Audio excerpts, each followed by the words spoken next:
We interviewed Satoru Honma of CDPR, the producer of Cyberpunk Edgerunners, and Hiroyuki Imaishi of Trigger, the director of the same work. We heard detailed stories ranging from behind-the-scenes production secrets, such as how the anime production got started, to the content of the story. First, please tell us how the production of Cyberpunk Edgerunners was decided. The trigger was Rafal Jaki-san, a former CDPR employee. At that time, he was the director of the business development department at CDPR headquarters, and I was working under him. The anime project started when Rafal-san said around the summer of 2017, "I want to produce an anime." He loves Japanese culture very much, graduated from the Japanese literature department at the University of Warsaw, and previously worked selling Japanese manga and such in Poland. He is also the original creator of the manga The Witcher Ronin, which CDPR produced last year. How did things proceed from there to actually making the anime? In 2017, when Rafal first expressed his desire to make an anime, he and the writers at headquarters quickly drafted a provisional plot. Then, they gave a presentation of the project to the company's management, who gave the go-ahead. Around spring 2018, to decide on a production company, we visited various anime studios saying, "We are developing a game called Cyberpunk 2077. Would you be interested in producing an anime based on this?" Among the 4 or 5 companies we approached was Trigger, who ultimately took on the production. Why did you decide on Trigger as the production company? The straightforward reason is that Trigger's response was the most enthusiastic.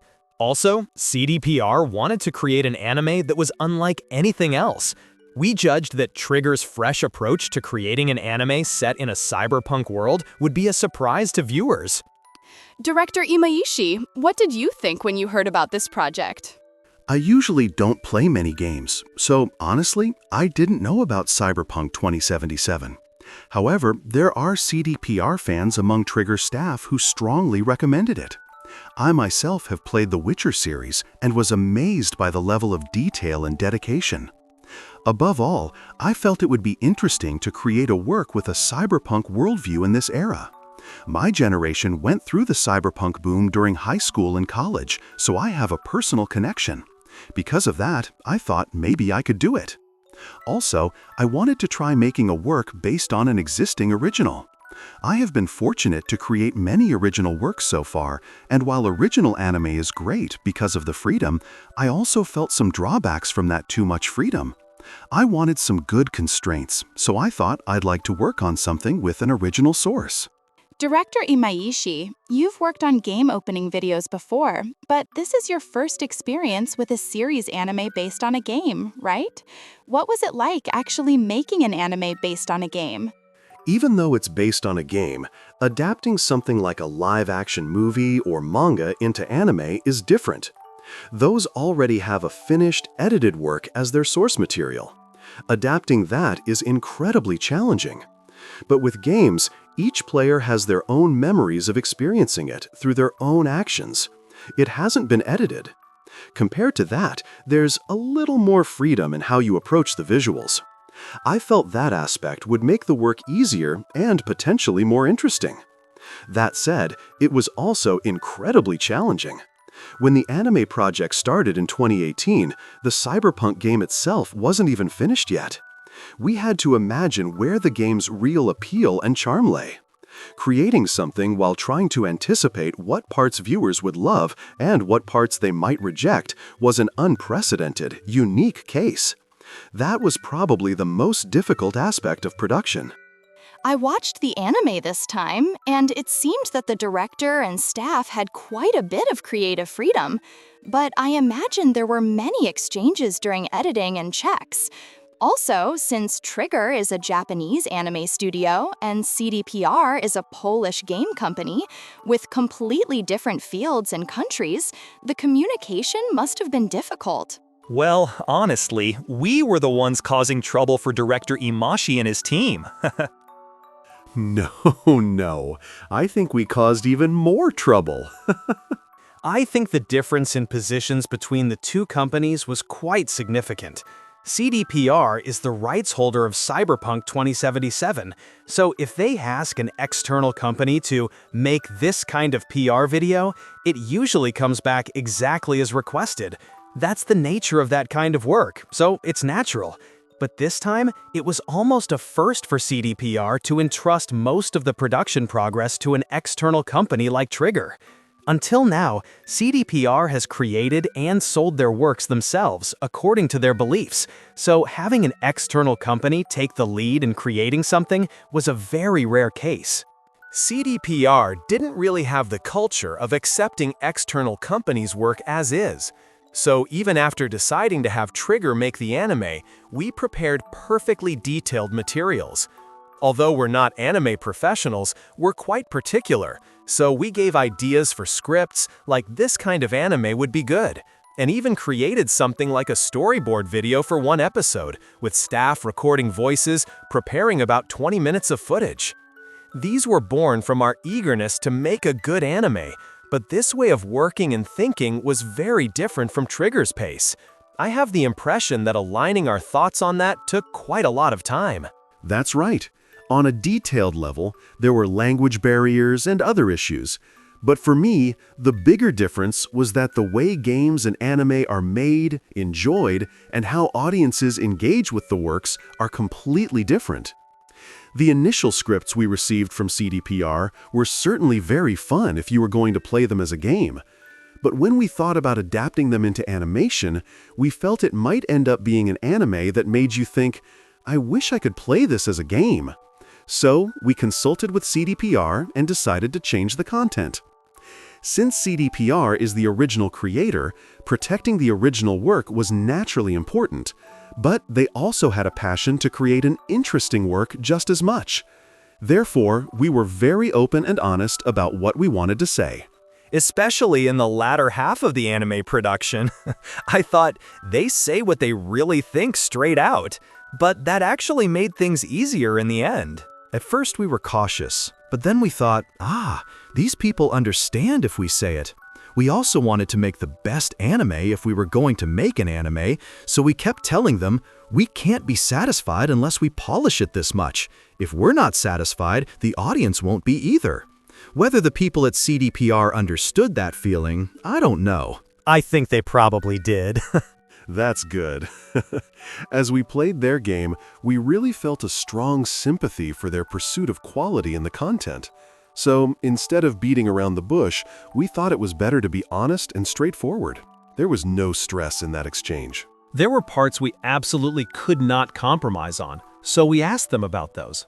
For example, making the overall tone like a crime movie and having a sad ending was one of those points. The anime this time was like that too. However, for the finer details, we made various adjustments through repeated meetings with director Imaishi. He persuaded us with passionate words. From the middle of production, the system changed, and as long as Rafu-san said okay, it would get approved internally, so both myself and my colleague Elder could focus solely on persuading Rafu-san, which made the progress relatively smooth. Many of the points that viewers now appreciate were born from Trigger's ideas. How much of the script and scenes initially brought in by CDPR remain in the current version?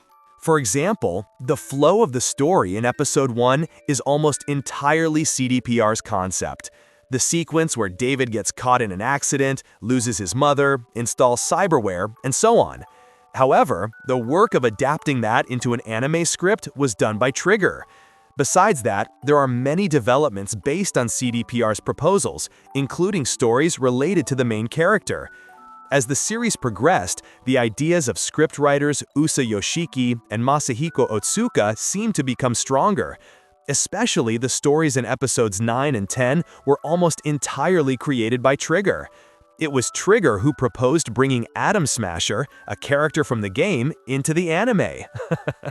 That was Trigger's insistence, huh? Some time has passed since the release, and it seems the work has received high praise on social media. How do you feel about the reactions?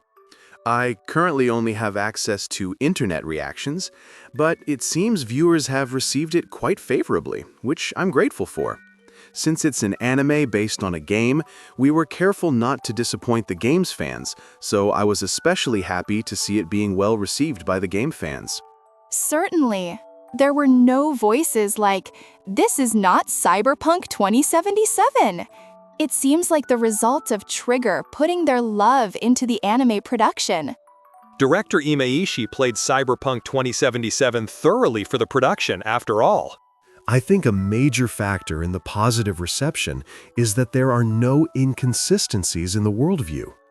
As Homa-san mentioned earlier, the backbone of the story in the first half of the anime is based on the story framework created by CDPR, and we also received ideas for detailed settings.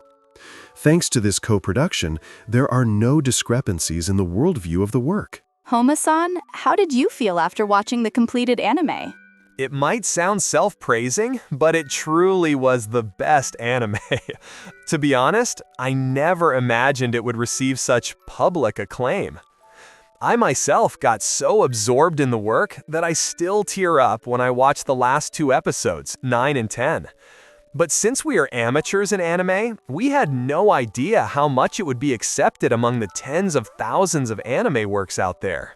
With games, I have some experience and knowledge, so I can somewhat predict the kind of reception it might get. Actually, I was nervous that because fans of the game would watch it, they might scrutinize it for flaws. For example, in episode 1, there is a scene where the animals fire a large gun, but the bullet's firing rate is too fast compared to the original. It's the heavy machine gun MK31 HMG, right? Now that you mention it. But that worry was unfounded. Instead of watching it with comments like, "This is wrong," or "This should be like this originally," fans ignored those small details and enjoyed Cyberpunk 2077 as an anime work. Some even said it surpassed the game. As those of us who made the game, it's a feeling that's both happy and sad. Director Imaishi, this was your first time producing in Netflix's style of releasing all episodes at once, right? Was there anything different from your usual anime production experience? Traditional TV anime usually creates several episodes ahead while watching the audience's reaction to episode 1. Although the story doesn't change based on viewer feedback, the staff shares information like, "This part is well received," and uses the evaluation itself as motivation to continue production. Building up such evaluations is the essence of TV anime. However, this time, production finished without seeing any viewer reactions at all. The anime was completed in April 2022, so it was a very strange feeling to only be able to see reactions about 6 months after completion. So, in a sense, the viewers' reactions became a form of answer checking? Yes, I create with the intention of, I hope it looks like this. But unless the audience actually watches it, I won't know how they truly perceive each scene. What I consider hard-hitting visuals might be taken softly, for example. The background art in this anime, Cyberpunk Edgerunners, was made in a special way to enhance the game world's reproducibility based on screenshots from the game screen. If viewers wanted to take it negatively, they might say, they just traced the game's images. But that part was also received positively, as they faithfully reproduced the game. You could have created the anime backgrounds with original hand-drawn art, so why did you decide to use game materials? When we decided to aim for game fans to enjoy the anime, I thought it absolutely wouldn't work unless we used game screenshots for the backgrounds. If we were to hand-draw the backgrounds of Night City, it would be impossible to create visuals like the present one. Because the setting of this anime is a fictional future city, if we were to draw buildings, each building would have to be designed individually. From the shape of the window frames to the colors, everything. It wouldn't be enough to just draw a few pieces in the art setting. It's necessary to design something that can be used in every cut of the entire cityscape. With normal anime methods, maintaining high quality is difficult. However, Cyberpunk Edgerunners is based on an open-world game, and the 3D CG of Night City, the setting, exists in its entirety. Night City's design is incredibly dense. Everything is elaborately crafted with such high-quality design, from buildings to signs, roads, traffic lights, everything. That kind of thing is impossible in anime. When I first saw it, I was stunned, thinking, how can they pour so much money, effort, and talent into such details? If I were told to draw that by hand in an anime, I think it would be impossible. It would only be a downgrade compared to the scenery seen in the game. Since anime is drawn by multiple people, unifying the design of traffic lights, roads, signs, and so on by multiple hand drawers is unrealistic. If that would only lead to deductions from game fans, I thought it best to present the game materials themselves. Even so, there were some new designs needed, but we tried not to include original elements as much as possible. Personally, I was happy because the anime backgrounds were mostly scenes I had seen in the game. Also, by doing that, it allows for what is called pilgrimage to sacred sites in Japanese anime culture. You can go to the locations where events happened in the anime within the game. This was possible because CD Projekt Red let us use all the development data of Night City for the anime. They also lent us game sound effects and 3D data for cars, which we were very grateful for. Returning to the topic, during production, we couldn't confirm viewers' reactions, like whether they would be happy with the use of game backgrounds or not. We knew what we had done within the work, but what we had achieved could only be understood after the audience watched it. I realized once again that a work is completed when the voices of the audience reach it. Was it still unsettling to not have audience feedback during production? No, I feel like we did everything we could, so it's not that we kept making it while feeling anxious. Perhaps it's more accurate to say there's a feeling of something's missing. You could say it was like a puzzle with a missing piece. Did CDPR hold any kind of viewing sessions? Of course we did, but in anime production, it's difficult to incorporate feedback from viewing sessions. In game development, there are milestones like alpha and beta versions, and you have an environment where you can play during the process.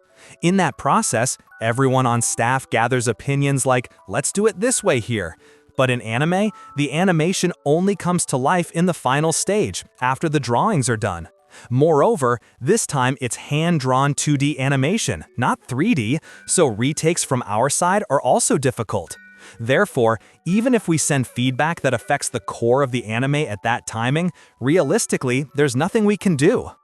This was something Trigger also told us from the start.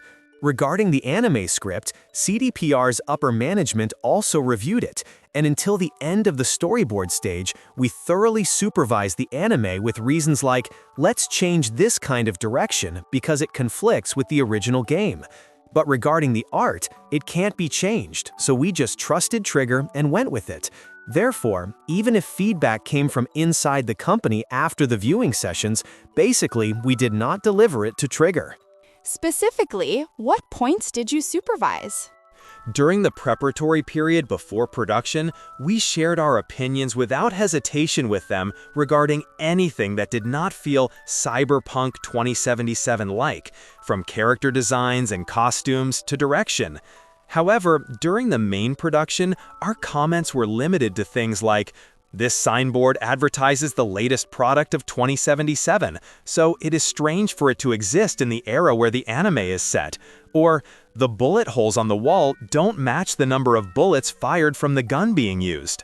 Also, regarding sound, we carefully supervised details such as whether the gunfire sound matched the specified gun and whether the interval of the "don't walk" sound that plays when crossing the street in Night City was not too fast compared to the game. We are truly grateful that CDPR took various considerations for us. I realized that the way of making things is quite unique in Japan compared to overseas. I think CDPR was quite perplexed by the Japanese way. Until recently, it was just the script, and within about half a year, the entire anime was suddenly completed. Also, once the staff start moving, even I can't stop it. Before handing the script to the production team, I can think about various settings, but if you change things after deciding, the team will get mad at me saying, "Why are you changing it?" If there are big changes midway, the work will never be completed no matter how many years pass, and the staff will become exhausted. Now, let's delve deeper into the anime's content. This work is full of expressions such as eroticism and gore that would probably not be broadcast on current TV anime, which was surprising. Also, I imagine the animators were lively and excited to be able to draw things they usually can't. But how was it actually? Originally, animators who have the ability to depict things as they are would want to draw them as is. For example, showing bones when an arm is severed, or internal organs flying out when a gun is fired. However, not many people like grotesque things, and I am not fond of gore either. But I really dislike having to distort the animator's expression because of regulations, so let's hide it. This anime has some gory scenes, but I don't think viewers found it that gory while watching. Yes, personally, I felt it was one of the depictions that increased the shock and exhilaration, not just gore. I'm glad to hear that. The reason we properly expressed such depictions in the anime wasn't to convey disgust or discomfort to the viewers, but to place the fact that cruel and sad things are happening directly on the screen without hiding it. Alongside the pursuit of such realism, the stylized depictions like wildly splattering blood were exhilarating in their own way. Since the character design itself is already stylized, the worldview and direction are exaggerated to match that scale. For example, the depiction of cars had wonderful subtle exaggerations. Thanks to the exquisite balance that doesn't stray too far from the worldview, I felt it became a work that both game fans and anime fans can enjoy. Moving on to the story. Overall, I felt that the story was put together as a scenario depicting romance and growth between a man and a woman, or a success story. It felt somewhat orthodox as an anime, but was that intentional because it was made into an anime? Making the protagonist a student was one of the requests from CDPR, right? Yes, the game's protagonist, V, was quite a special character.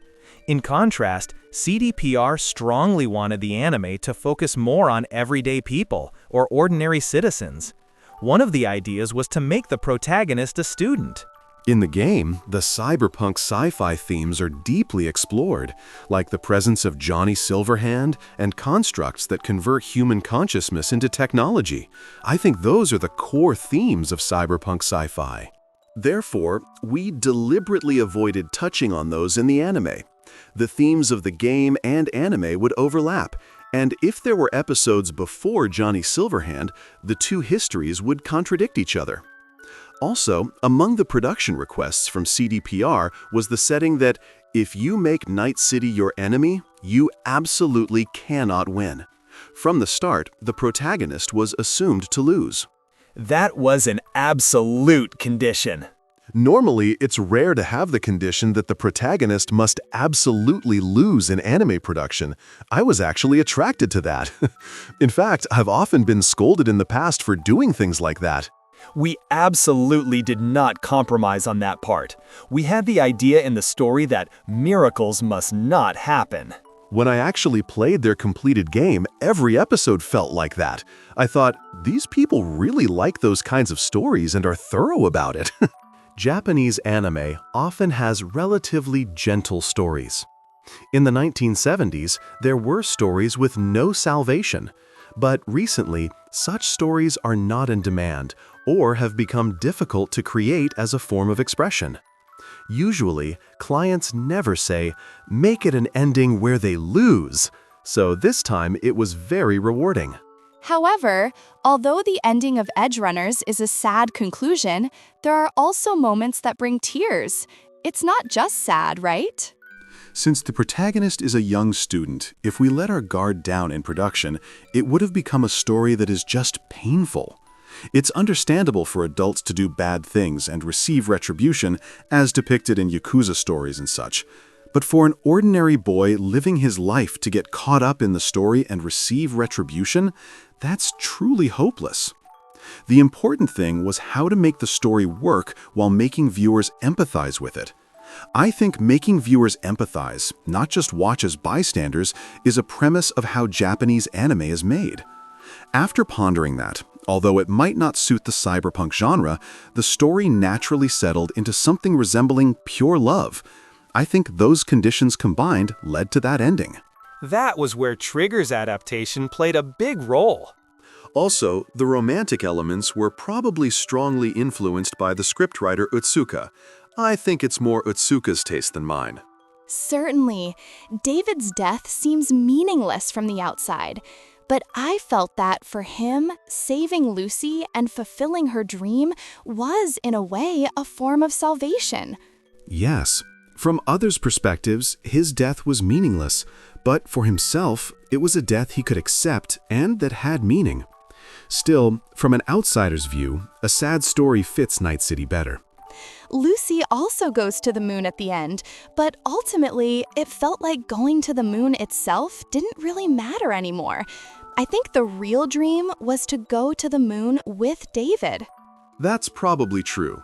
For Lucy, going to the moon stopped being the goal halfway through. But David made it his goal to fulfill her dream of going to the moon. That's a slight misunderstanding between a man and a woman. We had quite a bit of debate about how to handle the ending. CDPR proposed an ending far more brutal than we imagined. I can't reveal the details, but for now, the current ending became quite mild. In the end, I think it might have ended a bit too much like an anime. Even though the current ending is already quite sad, were the other proposals even more tragic? Well, yes. That's where I thought CDPR was seriously crazy. We at Trigger thought we were edgy, but compared to them, not at all. I'd also like to hear about some of the more detailed settings in the anime. David uses the Sandvistan cyberware, but why did you choose Sandvistan among the many cyberwares? The initial idea was Kolesnikov.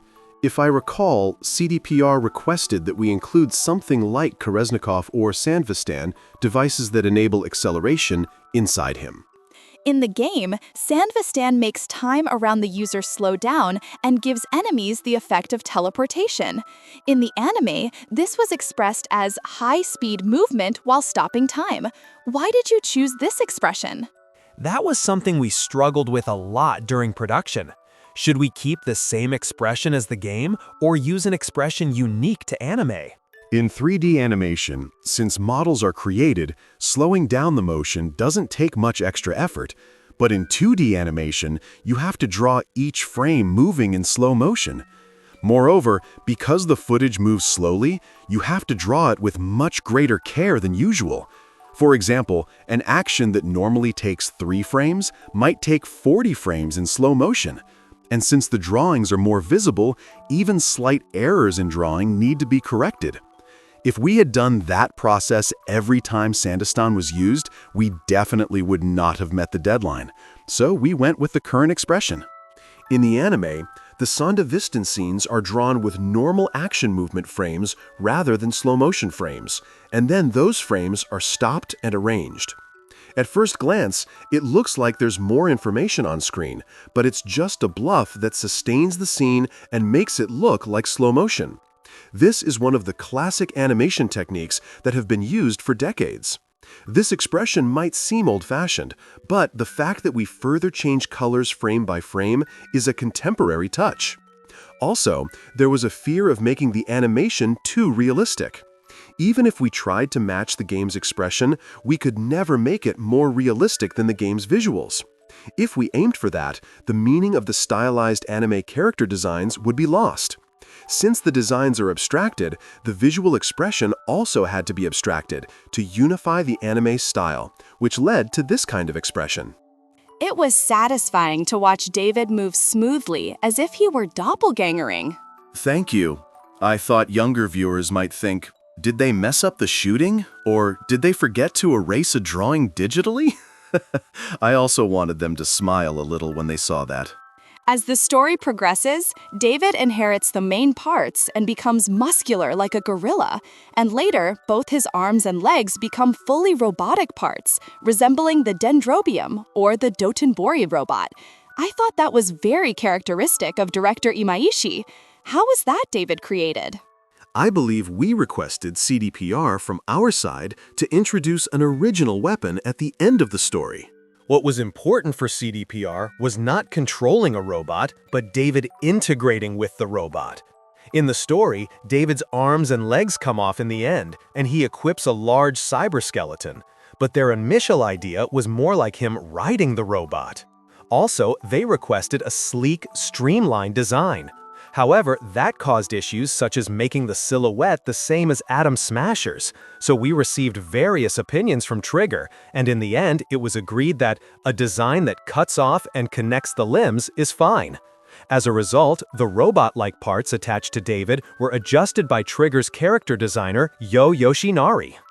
At first, we focused on the idea of an exoskeleton, like a powered suit consisting only of a skeleton, sewn directly onto the skin from the outside, giving the feeling that the person couldn't revert to being human. But it didn't look strong at all. Moreover, it was unnecessarily difficult to animate. From there, we expanded the concept based on the bipedal weapons used by Militech International Armaments, in the game, and the like parts attached to Royce's body. We thought this would keep it consistent with the game's worldview. However, this also created the problem of it ending up looking like an ordinary powered suit. When we wondered what to do, the idea of amputating the arms came up. At that moment, I realized, since it's a body augmentation, it's okay to amputate limbs, and I was convinced. I had always tried to think outside of common sense, but I realized I had been holding myself back more than I thought. I thought, that fits better. It will also be easier to animate if I don't have to draw limbs, and that's how the setting came to be. That scene was good for conveying the idea that once you install it into the human body, there's no turning back, and that you cross over to the other side of the edge. In the world of Cyberpunk 2077, people normally replace legs, so if David were alive, I think he could regrow his legs. But in this story, I think it strongly left the impression on viewers that he made a choice from which there is no return. It was decided from the start that he would fight Atom Smasher at the end, so the modified David looks tougher and bigger than Atom Smasher at first glance, and seems incredibly strong. But I thought it was sadder if the inside was just a facade, so I designed it that way. Ultimately, pretending to be strong only on the surface is kind of youthful and fitting. Design-wise, he is completely a loser design. Because I wanted Atom Smasher to be the strongest existence, so it became a design meant to lose. The hacking scenes in the anime were also striking. The depiction had characters moving around in a kind of deep-layered world, with hacking panels appearing before their eyes, which was completely different from the game's hacking. Was that kind of direction chosen precisely because it's an anime? Exactly. In the game, you see various displays from a first-person perspective, but from the outside, it's just glowing eyes. For the anime, I thought we had no choice but to use a somewhat classic expression. You should think of those panels as what the characters themselves see. Realistically, other characters can't see them. In the game, there's a minigame during hacking where you select numbers. I really liked that and wanted to somehow include the same thing in the anime, so I had Lucy do it. Lucy clearing it at an incredible speed is an exaggerated expression typical of anime. If she hacked at the same thinking speed as an average player, the scene would be uncool, like, this is 11, and this is 42. Indeed. Also, during the progression of Maine's cyberpsychosis, there were frequent scenes resembling a wasteland. It looked like flashbacks of childhood memories. What was the intention behind that? That is an image of somewhere in the outskirts of Night City. Since it shows Maine's childhood in a kind of recollection, I think that's his original landscape. Every time something happens, those memories get mixed up. That's something barely mentioned in the story, so how people feel about it depends on their interpretation. There was a paved road, but it disappeared halfway through. As David's cyberpsychosis progressed, we saw visions of what seemed to be Night City's original landscape, like standing at a crossroads. Both Maine and David had paths appear in front of them similarly, so I think that was an intentional direction. Actually, that scene was originally an image I hadn't anticipated. It suddenly appeared in episode 6, and it was Kai Igarashi, a young animator who was in charge of the storyboard and animation for that episode who added that kind of direction during the anime storyboard phase. I thought it was interesting, so I reused that idea in episode 10, which is the final episode. Speaking of characters, I felt Trigger's touch in Rebecca's comical and cute vibe. Rebecca wasn't in the original script at all. Trigger created her. Yes, we also provided her design. When it comes to 2D anime with Trigger's characteristic character designs, it's very difficult to distinguish characters. For example, if Panem, Judy, and Rogue stand side by side in a game, you can obviously tell them apart. But when drawn in the stylized 2D anime form, suddenly they all look the same. Subtle differences in age or fabric texture disappear, and they can only be distinguished by color. So in the anime, we intentionally create differences in characters' height and body build. If we don't do this properly, viewers won't reach the level of unconsciously recognizing characters. That's why we introduced a short character like Rebecca. Also, regarding Rebecca's design, we made it so that, at a glance, it's clear that Lucy is the absolute heroine. Considering things like that naturally led to her character design. There are also characters like Pilar with long arms, and some like Maine who are unusually large in body size. So it was necessary for distinguishing characters in the anime. I think Otsuka-san said something like, having a character like that also boosts the staff's motivation. He really liked Rebecca in the script as well. Otsuka-san said she originally had many more lines, but quite a few were cut. I might have been the one who cut a lot of them. By the way, Piril and Rebecca both have a 3-camera shot when they die as siblings. Was that intentionally incorporated? Yes. Piril was originally supposed to die suddenly, and Rebecca ended up dying suddenly as well. If we didn't make it stand out a bit, her death wouldn't leave an impression and would just be a confusing scene. So we decided to use the same direction as her brothers. Personally, I really like that scene. Both Pirar and Rebecca were siblings who died suddenly, a tragic pair, though Pirar's death was somewhat self-inflicted. Because of Rebecca's death in the anime, many people have been shooting Atom Smasher in the game with Rebecca's shotgun. There are a ton of them. David's jacket and Rebecca's shotgun were implemented in the game 1 week before the anime streaming started. At that timing, they were just promotional items for the anime. But for those who watch the anime, why Falco has David's jacket and gave it to V, and why Rebecca's shotgun is lying there, all carry very heavy meaning. I think that's a great connection to the appeal and value of the story. CDPR also wanted players to sense story elements from a single item, so they included those elements. Initially, they were just PR items, but after watching the anime, understanding the item's significance allowed for a double enjoyment in one go, which I think was really good. Did director Imaishi know about the anime-related updates on the game side? I had heard beforehand that you could see a bit of our anime in the game's BD, and I was happy thinking, oh, they're doing something like that. But I learned about Rebecca's shotgun quite a bit later. I was particular about the paint and created that shotgun, so I was glad to see it appear in the game as is. For example, when watching the BD, there is text like David Martinez didn't learn. Was that CDPR's idea? Yes, that was something CDPR did on their own initiative. Actually, there was originally no plan for anime-related updates. We were only thinking about enjoying the single anime work, Cyberpunk Edgerunners, rather than expanding cross-media. It was basically just Rafał's desire to create a wonderful anime. Looking back now, from a business perspective, it might have been possible to add more anime-related content, but we kept it to modest updates. But in the end, I think that was for the best.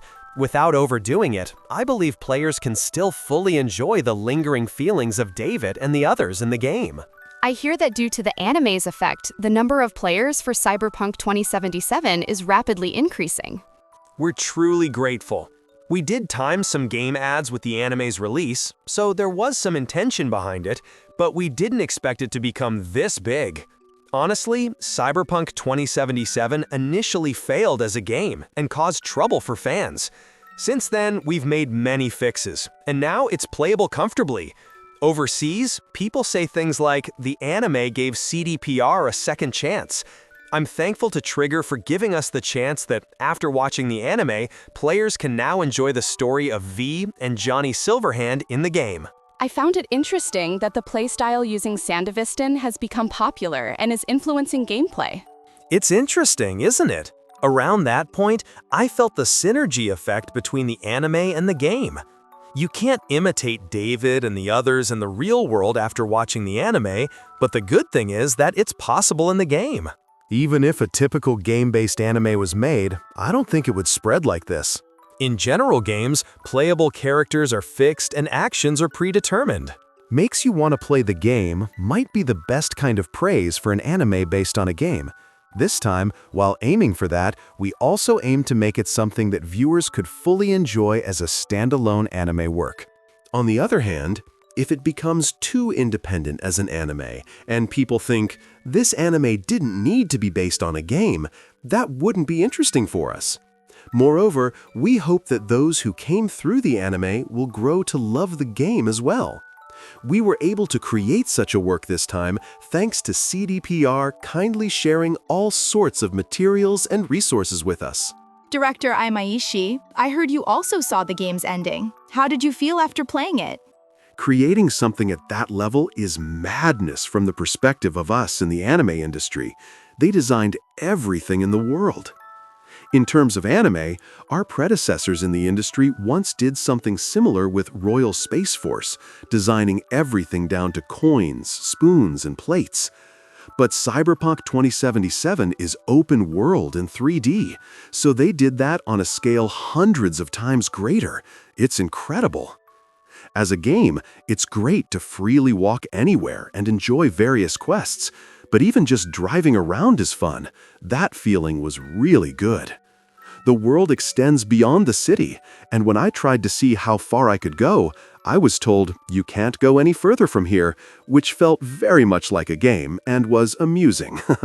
The main story is a sci-fi tale typical of Cyberpunk, but I personally liked the stories of the city's people more.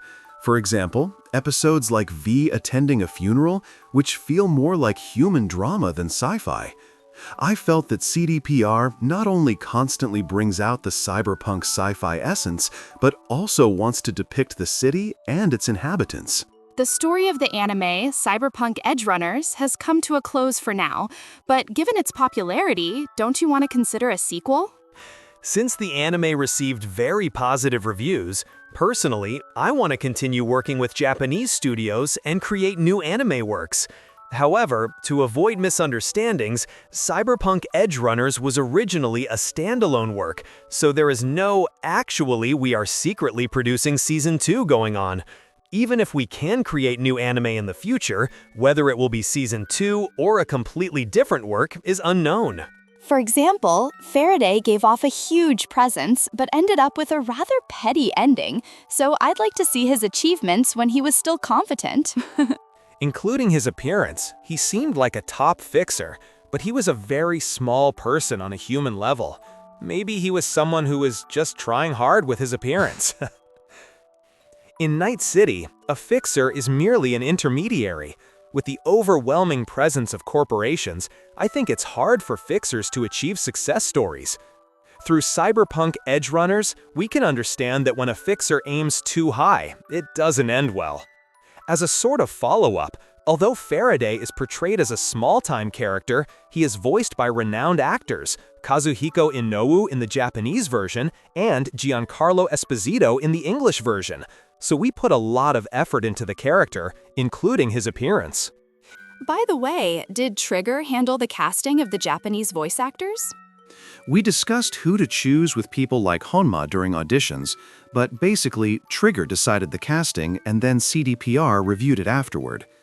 In recent anime works, I often ask the same voice actors to work with me, but since this was based on a game, I wanted to change the usual anime vibe, so I tried to ask voice actors I hadn't worked with before as much as possible. Also, regarding casting, I asked voice actors who have a stronger image in Western movie dubbing rather than anime. Ah, indeed. As a Trigger fan, I was wondering where Tetsu Inada and Mayumi Shintani would appear this time. Sorry if you were expecting them. No, thank you. Kenjiro Tsuda as Ripdoc also had a role that you don't often see, which was great. I was surprised too. It was unexpected. He was great, wasn't he? Suda has a good voice, but there's a bit of a unique way he speaks, which is good. So rather than playing a straightforward handsome guy, I thought it would be interesting to have him play an eccentric character like Rapartaduke. The result was perfect. Finally, please give a message to those who watch the anime Cyberpunk Edgerunners. Of course, it's made so that not only fans of the game, but also those who haven't played it can understand it. Cyberpunk novels often lack explanations and have a lot of technical terms, making them hard to understand, but people tend to read them without fully grasping everything. Since this work is also part of the cyberpunk lineage, even if you don't understand the meaning of the settings, I made sure you can follow the emotions of the main characters and watch it as is. I think even those who haven't played the game can definitely enjoy it. If there are parts you don't understand, I hope to play the game and learn more. Since the whole series is short, with just 10 episodes, I'd be very happy if you watch it multiple times. The only thing I thought, oh no, about when seeing viewers' reactions to this anime was that if you haven't played the game Cyberpunk 2077, you wouldn't understand the technical terms. As director Imaishi said, it was impossible to explain everything within the work, so we had to give up on that part. For example, if we tried to explain everything about what kind of city Night City is and the corporate power struggles, it would become all explanation and break the story. So we took a pragmatic approach, making it so that you can just listen to the lines and follow along. For those who become more interested in this world, playing Cyberpunk 2077 will deepen your understanding of the anime. If you haven't played it yet, please give it a try.